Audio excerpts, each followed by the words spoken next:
Oh well, it's too dark here. So put some lights on quick.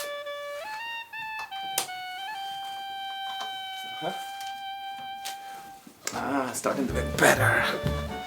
But is it better? Yeah, that's it. Hello there guys, welcome back to another video. Today we'll figure out how to shoot in Aperture Priority. First of all, what it is, what's it best used for, when you're not supposed to use it, and what are the advantages and disadvantages of this shooting mode. First of all, Aperture is responsible for two major things: the amount of light that gets through to your camera's sensor and the depth of field. F4 at 80mm, 25 shutter speed and auto ISO. So if I open up the aperture to f22, then you can see the changes in the background.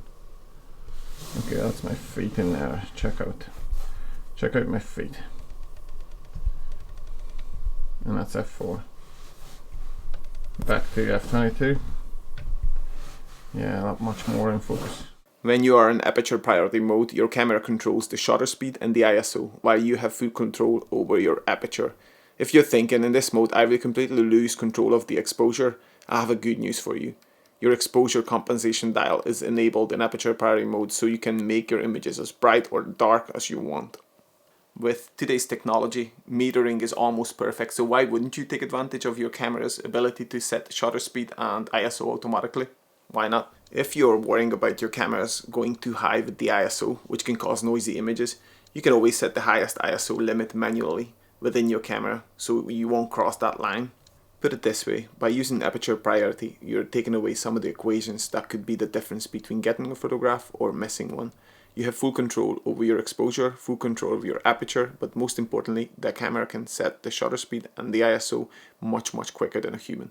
Aperture Priority works best when you're shooting in natural light or when using a continuous light. In these scenarios, the camera will be able to choose the right shutter speed for you based on the available light. Therefore, this mode can be super useful in landscape photography. For example, if you want your subjects in the foreground, middle distance and background all be in focus. To obtain this large depth of field, a narrow aperture, usually identified by a high f number, for example f16 or f22, is going to be necessary, and you simply set it by twisting the aperture ring or within the camera. Portrait photographers usually want to separate their subject from the background by blurring it out of existence, so Aperture Priority mode is ideally suited to portrait photographers. It gives you creative control of the depth of field and allows you to concentrate on other aspects of the photo. So what are the advantages of shooting in Aperture Priority mode? Most importantly, it allows you to get on with your job using your expensive camera to its fullest and let it do what it does best, so you can forget about setting everything manually and focus on framing your shots, getting your focus right, or capture the perfect moment when it arises. Imagine you're shooting a wedding and trying to take a picture of a big group of people who are constantly moving. You have to get into the right position to get the perfect frame, check the lighting, get the focus right. You can't just stop people and boss them around. There are simply too many things to pay attention to. You will need all the help you can get from your camera. What are the disadvantages of shooting in Aperture Priority mode?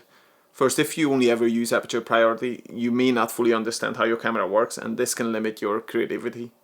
The second major issue is blurry photos caused by subject movement or camera shake. Always remember, your camera doesn't know what you're shooting, so if your subject is moving and you're shooting handheld, then that's double the movement, so your shutter speed needs to be a lot higher than what your camera would set in Aperture Priority mode, but that's not a problem. Aperture Priority simply is not designed to shoot handheld while you're shooting a moving subject. In that case, you want to switch over to Shutter Priority mode. Also, in controlled environments such as product photography, you don't want to shoot in Aperture Priority mode because you want all your settings to stay exactly the same and you want no changes. The same goes for photography in long exposures. For example, shooting the Milky Way. Manual mode would be preferable in these cases. So let's look at how to master Aperture Priority mode and what to do and what to practice and what to look out for when you're using this setting. First of all, you can set your desired exposure depending on the darkness or brightness of the images you're going for. For this, you have the exposure compensation dial. Another thing to look out for is that when you adjust your aperture, the shutter speed will change automatically. So if you need a faster shutter speed in Aperture Priority, use a wider aperture like f1 to let in more light so that the shutter can stay open for less time without overexposing the photo. For a slower shutter speed, use a narrower aperture like f11 to let in less light so that the shutter can stay open longer without overexposing your image. And if you don't want to adjust the aperture but you need faster shutter speed, you can always increase your ISO manually or decrease it for slower shutter speed, of course. In conclusion, at the end of the day, it doesn't really matter what settings you use, as long as you get the desired effects of the pictures you wanted to get, and your clients will be happy and you're happy. No one cares about your settings. Anything that makes your jobs easier and lets you concentrate on more important aspects of creating art is a good thing, and you should embrace it. After all, your camera is a powerful computer. You paid a fortune for it. Let it work for you. Thank you so much, guys, for watching. I hope you enjoyed it. See you in the next one, and bye.